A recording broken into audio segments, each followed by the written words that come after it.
High 2026-27 budget নিয়ে কথা বলেছে। এর মধ্যে শিক্ষা খাতের বাজেট হচ্ছে আপনার 1,36,606 কোটি টাকা। এর মধ্যে আপনার প্রাথমিক ও গণশিক্ষা মন্ত্রণালয়ের বাজেট হচ্ছে আপনার 46,738 কোটি টাকা, আর আপনার মাধ্যমিক আর উচ্চশিক্ষার 57,302 কোটি টাকা, কারিগরি আর মাদ্রাসা 18,457 কোটি টাকা। তাহলে এত টাকা যে আমাদের প্রত্যেক বছর শিক্ষা খাতে ব্যয় হচ্ছে, তাহলে আমাদের পড়ালেখার মানের কেন উন্নয়ন হচ্ছে? এটা একটা সবচেয়ে বড় প্রশ্ন। এত টাকা সরকার কোথায় ব্যয় করছে? শিক্ষা খাতে। কিন্তু আমাদের শিক্ষকরা বেতন পাচ্ছে না সঠিক সময়, তাদের ট্রেনিং আর অন্যান্য যে ফেসিলিটি এগুলা পায় না, এবং তারা প্রতিবাদ পর্যন্ত করে। এবং আপনারা যারা দেখুন প্রাথমিক শিক্ষকগুলা থাকে ঢাকা, এবং তাদের চাকরিগুলো হয় একেবারে আপনার বর্ডারের আশেপাশে এলাকাগুলো, সেক্ষেত্রে তারা ওইখানে যেতে চায় না এবং চাকরিও করতে চায় না প্রাথমিক যে শিক্ষাগুলো। এবং প্রত্যেক বছর আপনার শিক্ষা খাতে শিক্ষকদের নিয়োগ নিচ্ছে, এবং বেতন তো অনেক শিক্ষকরা আমি দেখলাম এবছরও বেতনের জন্য অভিযোগ রাস্তায় পর্যন্ত না। একটা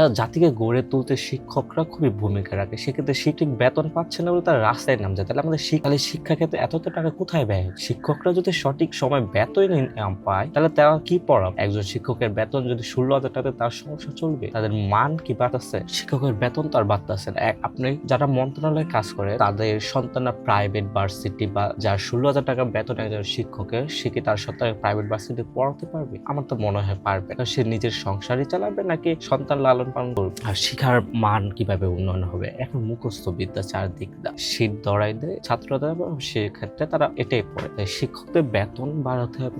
এবং এটা আমার একটা প্রশ্ন, শিক্ষার কোথায় কোথায় আপনারা ইনভেস্ট করতে আসছে? এটা লেখা দিছে গণশিক্ষা, উচ্চ মাধ্যমিক, উচ্চ বিভাগ, কারিগরি, তাই তো এক্ষেত্রে আপনার ব্যয় করতে হবে। কিন্তু আপনার এটা লক্ষ্য রাখতে হবে শিক্ষকরা সর্বোচ্চ বেতন পাচ্ছে কিনা, এবং ছাত্ররা শিখতেছে এবং তারা পর্যাপ্ত পরিমাণ শিক্ষা নিতেছে না, শিক্ষকদের কাছ থেকে পাইতেছে কিনা, এটা আপনাদের মনে রাখতে হবে। আপনারা খালি বিশ্ববিদ্যালয় করতেছে, কলেজ করতেছে, কিন্তু শিক্ষার মানের দিক দিয়ে তো আপনার কোনো উন্নয়ন করতেছে। এত তো বাজেট বছরের পর বছর বাজেট দিতেছে, এক্ষেত্রে 9-6 তো হবে, এটা স্বাভাবিক, 9-6 হবে বেতনের ক্ষেত্রে, আপনার বাজেটের ক্ষেত্রে। কিন্তু তারপর আপনার শিক্ষার মানটা তো দেখতে হবে। শিক্ষার মান আপনার নাই, কিন্তু বছরের পর বাজেট আপনারা দিতেছে। কারিগরিতে আমি পড়ছি, তো কারিগরিতে প্র্যাকটিক্যাল এডুকেশন, তাই তো প্রায় যেটা 180 মার্কের পরীক্ষা, সেটাতে 90 আপনার 100 বা 110 প্র্যাকটিক্যাল। কিন্তু আমাদের প্র্যাকটিক্যালই করাইছে। আমি প্রাইভেটে করছি, প্রাইভেটে পড়ছি আমি, কিন্তু সরকারি থেকে সেটা আমি জানি। আমাদের প্রাইভেটে এখন কি সেটাও আমি জানি না। প্রাইভেট গুলোতে প্র্যাকটিক্যাল করা কি করা সেটাও আমি জানি। আমার মনে হয় যারা আপনারা তো অনুমোদন দেন, শিক্ষা সময় একটা